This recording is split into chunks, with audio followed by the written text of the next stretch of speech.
Hello, everybody, and welcome back to the channel. We have a very special guest on today to discuss Tijjani Reinders. I actually nailed the name, so I'm very proud of that, but it's going to be difficult to say Raphael's last name. Bessie? Yeah, not bad, not bad. Close enough, close enough. But so happy to have you on. We connected last week. I've been told you were a phenomenal, I guess Twitter account, analyst, however you want to describe yourself. Well, your Twitter handle says Scout. So obviously very well acclimated with the Dutch league and I'm sure lots of Europe as well. So just kind of tell us what you do for work and how you've come across Tijjani Reinders and what your first thoughts of him were. Well, I'm a media editor in football, and since last October, I started to work for Flashscore News, like the news part of the site of Flashscore in Dutch. And yeah, I'm mostly covering football because that's what I used to do before. And I did a lot of scouting courses in times of COVID, of the lockdown, and I started sharing all the stuff I found on my Twitter page, and yeah, that also grew over the last few years. So yeah, that's basically me. And Reinders, well, I know him for a long time because he used to be a decent talent back at PEC Zwolle, his former club. But now, yeah, the last few years, he really became an important player for the first team of AZ Alkmaar. So now, yeah, I know him pretty good now. Yeah. Yeah, and a lot of Milan fans have been. It's kind of crazy. I'm not sure how well you follow the club at this point, but there's been a lot of change with ownership. Redbird Capital coming in and taking over, and one of the names that has popped up to help kind of this new era after Maldini was sacked is that it's really funny because I'm from New York and Billy Bean is a huge name, and obviously he's been involved with AZ Alkmaar for a very long time now, actually closer to a decade than anything. That's how fast time has gone since COVID, as you mentioned. But there were those links there, kind of lower profile players. They've done well. They were just playing in the Europa League just last season as well, and he had a pretty nice performance against Lazio, which is a name that obviously a lot of people follow within Serie A that are also Milan fans, and he held his own and he did very well.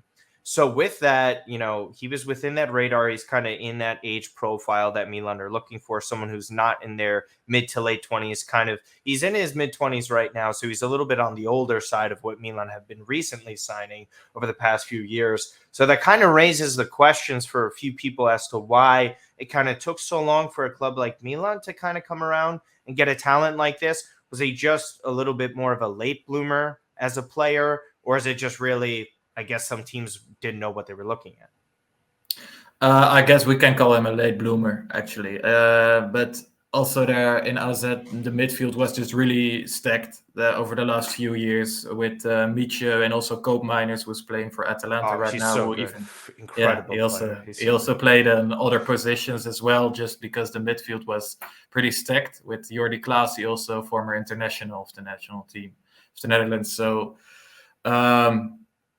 Yeah, he's only for 2 years now a real starter at AZ, and he became more and more important at a later age. But it's maybe also his position, just being a box to box midfielder who can cover everything, who knows how to react to every situation. I think it's also a type of player that you don't see really often. That teams are so complete on that position, actually. So. Yeah, so that's also why it took a while. Yeah, I think he's shown incredible technical ability as well. I think his shooting technique is just Yeah, phenomenal. You really see just a lot. He almost scored just last night. I say last night because of over here in the United States, he's playing against Real Madrid, debuting in the second half. Just I thought almost immediately how comfortable he looked. All right, I know again it's preseason. Yassine Adli, a big name for Milanisti, looked like Zidane just last summer in the preseason tour, so you can't take too much away from these matches. But almost immediately, he was in the right position with a layoff from Rafael Leao on a cutback. And I mean, the shot was phenomenal, a little bit off balance. But again, at the same time, that's kind of something that Milan have been looking for. The technical ability of some of the midfielders that they currently have, especially after the Tonali sale, it was lacking. You know, there's Rade Krunic and all these other players. They're okay, Tommaso Pobega, but not at the level that Tijjani is. And that's kind of my next question, is that Milan have primarily been in this 4-2-3-1 formation, especially since Pioli had arrived, and they started that turnaround when Zlatan also arrived himself. Again, you mentioned box to box midfielder. He can do a little bit of everything. So a double pivot isn't necessarily the primary position that he would be best suited in, according to what I understand and what you've been saying. Do you think he has the ability to adapt to that position? Obviously, in football these days, players just occupy space and try to perform within those spaces. It's not necessarily he's sitting back in front of the defense. But do you think he might have some issues adapting to that sort of formation? Or if it's just a 4-3-3, he should be able to fit in no problem. I think he'll be better suitable for a 4-3-3, but I still believe that it wouldn't be a real problem for him to fit into a 4-2-3-1 because, he's like everywhere on the midfield. He covers a lot of space. Almost every attack or every defensive action he's involved. He's always on the camera, which follows the ball. You'll always see him somewhere. And he also has his defensive ability is really good. So I believe he can fit in both systems. Yeah, because that's kind of the biggest question that a lot of fans have, because losing Frank Kessie was obviously probably the biggest loss in terms of defensive midfielders. Tonali was a little bit better, similar to Reinders. I think Reinders actually has better technical ability. But in terms of just going box to box and being all over the place and not primarily defensive, I think that's sort of the question that Milanese would be having. What would you say would be his biggest weakness currently that he could improve upon, or maybe it's something that it's a little too late given his age and all of that? But is there anything primarily in terms of weaknesses that some fans should be a little bit worried about, or that he might have struggle adapting to a new league? Well, Reinders is like a player that always gets at least a 6 as number for how he did. He never plays really bad actually, so it's really hard to find any weak spots for him. He's always he's like we said, he's very complete midfielder. But I think defensively he doesn't make a lot of tackles. He also never had a red card in his career. Only 3 or 4 yellow cards, I believe, last season, and the season therefore only 3 or something. So it's incredible. Yeah, that's pretty incredible for his position, especially. That is mainly because he's smart in choosing his position, in staying out of duels, to try to just use his body to get in between the ball and the other player, instead of really tackling really fast. But maybe in Serie A, where players are a little bit more technical gifted and the game goes way faster than here in Holland, he might adapt himself and become a little bit stronger in that point to also just close the door if it's needed to. That's a thing we don't see do him very often. But he still has a lot of interceptions, though. But it's just a way that he likes to stay out of duels. He makes sure he doesn't make any big mistakes.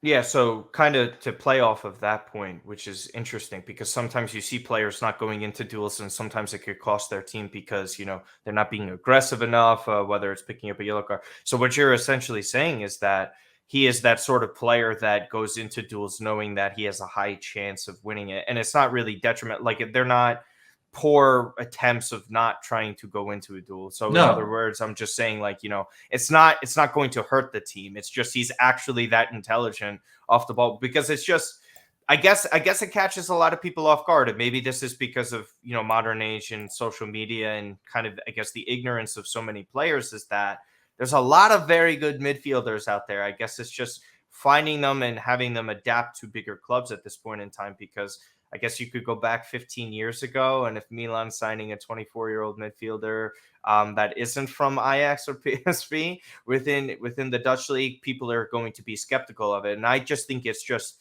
how much modern scouting has advanced. And I know this is something that you've been big into. And Alkmaar has been. Would you say they've been one of the more impressive clubs over the past few years or so? I would say probably the past 10 years, because it's a little different with coverage in America. When you figure out about sort of these clubs, we don't get these sort of matches. Now we do with ESPN. So would you say like they've definitely been one of the better academies in recent years, or just player development situations for a lot of clubs to poach on these players? Yeah, for sure. As you might know, they won the youth league this year, AZ, and they really invested a lot in the youth academy, and that pays off. There are a lot of talents coming through from the youth academy, and yeah, they're also known for never spending a lot of money. All Dutch clubs never have a lot of money, but AZ usually buys like 5 talents for a maximum of 3 or 4 million per player every year, and some of them, yeah, They are explode and sold. become Yeah, yeah, yeah, and they sold a lot of players for 15 or 20 million to bigger European clubs. And yeah, a lot of people are pretty critical right now on that, because a lot of them didn't make it actually in their new club. But I believe that a big part of them, like Boadu or Kelvin Stengs, who went to Nice and Monaco, for example, they were still pretty young and pretty explosive and everything like that. You could see definitely that they had the talent to reach the top, but they weren't there yet. They weren't consistent yet. And Koopmeiners, for example, he stayed at Alkmaar for a longer time, and he was really every week he was the one of the best players of the pitch every week. And with Reinders, it's not the same type of player as Koopmeiners, but in terms of how important he became for the team and how consistent he was here, I think you can compare it to him. So yeah, I still feel different about this transfer than I felt in others before. Yeah, and it was a pretty good fee that Alkmaar received at this point with Milan. Yeah, Milan, like, I know it's kind of difficult to compare a top five league with Holland these days, but even in Serie A, they can't spend that much money. Milan's record transfer is still Rui Costa for over 20 years ago, so that yeah. just kind of just shows everything about modern football and where they're at. Um, but final thing on here, if you were to say, do you think Tijjani is capable of becoming a starter within his first season? I mean, I think there's going to be a lot more rotation with the amount of signings that they've had. Ruben Loftus-Cheek, I think he'll be starting a lot more just because Benacer will be out for the entire group stage as well for Milan, so it's a massive loss.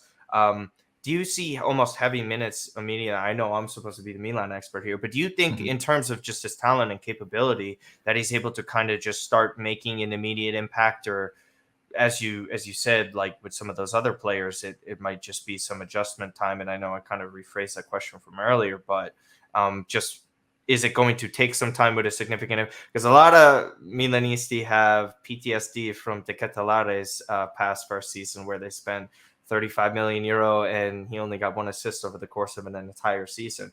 Do you think he's a more seasoned player at this point? Because it doesn't seem like he's kind of overwhelmed by it. He's got a really great positive attitude and energy to him that you've seen in his interviews and just arriving at the airport, because it takes a certain personality to thrive at a club like this. So you think he has that?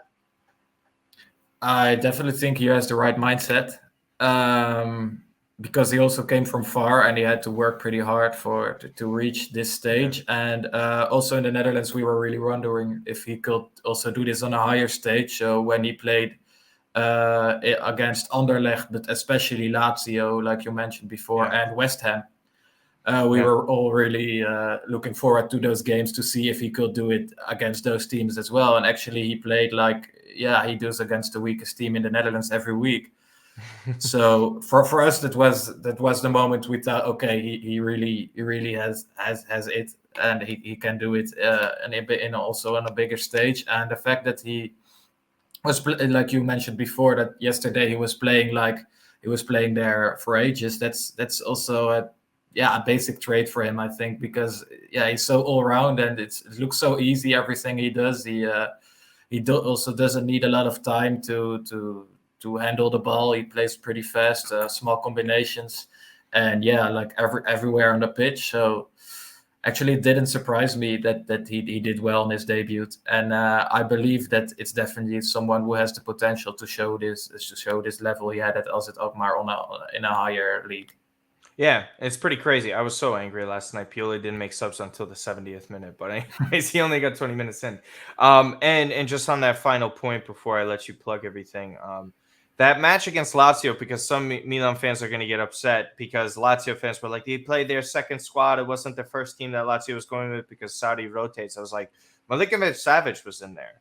So the players that he was going against were the top tier players in Serie A. It wasn't just like, Reinders isn't lining up against Ciro Immobile. He isn't lining up against, Casale or Romagnoli per se, right? That's not his job. That's not True. who he's dueling against. He's dueling against a player that is getting who isn't getting record money in Saudi Arabia. But Milinkovic Savic was considered the best midfielder in Serie A the past 5 seasons or so, along with Barella. And to do that at that stage in a very important match, like Saudi doesn't play certain players unless he knows he needs to win something. So if he has Milinkovic Savic in there, I think that's a telling thing. So Rafael, obviously you've been highly touted. It's kind of ironic as a scout yourself, but you're one of the better and up and coming accounts that I've seen so far, and it was a pleasure to have you on. So if you just want to Thank you. plug all of your work and where people can follow you, obviously I had your Twitter on the bottom this entire time, but if there's any other work on websites or other channels and networks that everybody could go follow you on, just plug away right now and let them know where they could find you. Actually, I'm posting basically all my stuff on Twitter. So yeah, just like you already mentioned, if people want to connect me for things of work, they can also find me on LinkedIn.